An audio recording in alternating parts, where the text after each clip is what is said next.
Hey guys, I'm Will. I'm Nick. We're two guys who vape, and this is the Mod Pod. So today we're going to be talking about some pod systems in general, just a little bit of knowledge overall, some of the things we like about them, some of the things we don't like.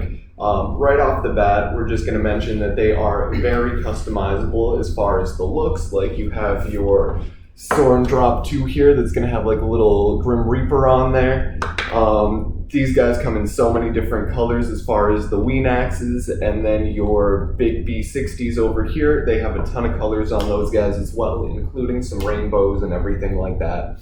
So right off the bat, compared to like your disposables that are just going to be whatever you get, you have the option to customize whatever you want your device to look like. So for those people who care about their style, that is a huge thing right there.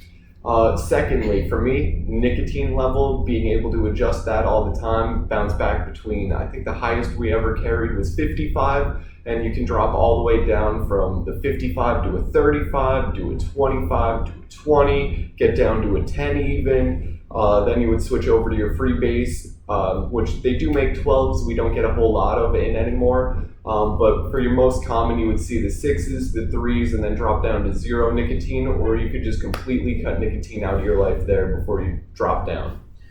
Just to piggyback off the points that Will was saying here, when you're looking at your disposables, you get a lot of specific people that are like, I like the box look. And there's only a specific amount of brands that have that specific look that you're talking about. So when you go to your pod systems or your actual mods, you can kind of just find your own little niche where you can find the shape, color, everything that you like, and you're not necessarily limited to a specific brand, because we do carry a couple different brands. And also with the nicotine level, the pod systems are designed to run both salt nicotine and e-liquid, so you don't even necessarily have to go with your high milligrams of nicotine. You can just stick to your freebase liquid at your 0, 3, or 6 milligrams, and you can go from all the way up to the top, like he said, all the way to the bottom. You can do it however you want. So another thing to go along with that, the ability to customize your device would go along with your wattages. Like the B60 here, you're going to be able to change that to whatever wattage you want, all the way from that 0 to 60. Whereas the Weenax here, that guy has a set range depending on which pod you go with. So as far as that, let's see what coil we have in here right now. This guy is 18 to 25 watts. So if you have this pod in there right now, you would only be able to change your wattage from 18 to 25. So that's one of the ways that the vape industry is starting to become technologically advanced, while also making everything easier to use for those inexperienced vapors. But then you switch over to a device like the Drop 2 over here, you're not going to be able to adjust any wattage on that guy whatsoever. Very similar to my Saunders over here, where you would literally pop your pod out, fill it up on the side, pop it back in, and you're good to go. There's not a whole lot going on with them, but they are very simple to use. So overall, that's just one way it's becoming easier for those people who, I guess you would say, would be used to something simple like those disposables, or would be wanting to look for something easy to use like them. Just to piggyback again, when you're using disposables, for instance, you don't necessarily need to know a lot about it. It's basically you pop it out of your package. There might be a button on it. You just kind of take your drag off of it, and that's about it. When you get into the pod system realm, you do have to learn a little bit more about it, because some of them have coils that you got to pop in and out. But that's what we're here for, to educate you guys on all of that.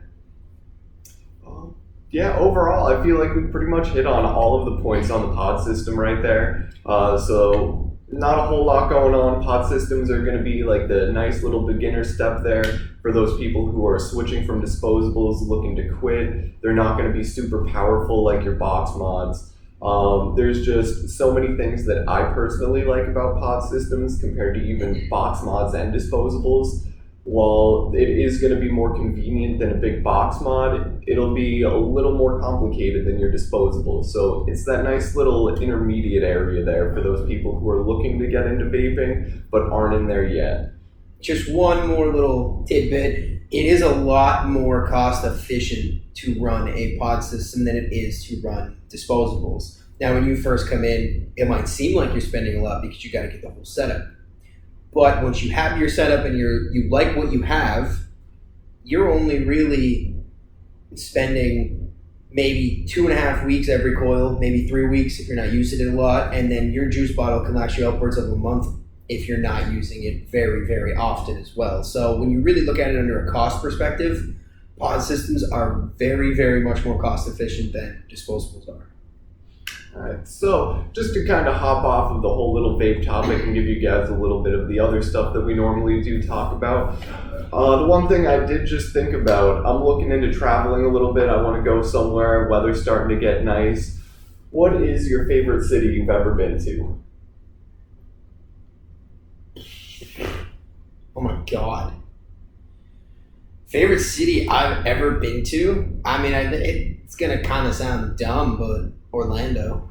Yeah? Orlando was nice. In the summer, I mean, it's really hot, but like, you got Disney down there. I was young, but it was a very good experience. What about you? All right, for me, my fiance and I went on a road trip. I think it was like 2 years ago now, maybe 3, somewhere in there. I have a terrible memory. Anyway, we stopped at a bunch of places along the East Coast, and for me, by far, my favorite place has been Savannah, Georgia. All the Spanish moss hanging down was just absolutely beautiful. It just felt like a great environment to be around. Side note, Charlotte, North Carolina, I had the best breakfast sandwich I've ever had in my life. I don't care that there was a cockroach on the floor there. That sandwich, oh my God, dude, I still remember that. So like, if you ever travel and you see somewhere that you think looks kind of dirty, but you see people in there, trust it, food's good.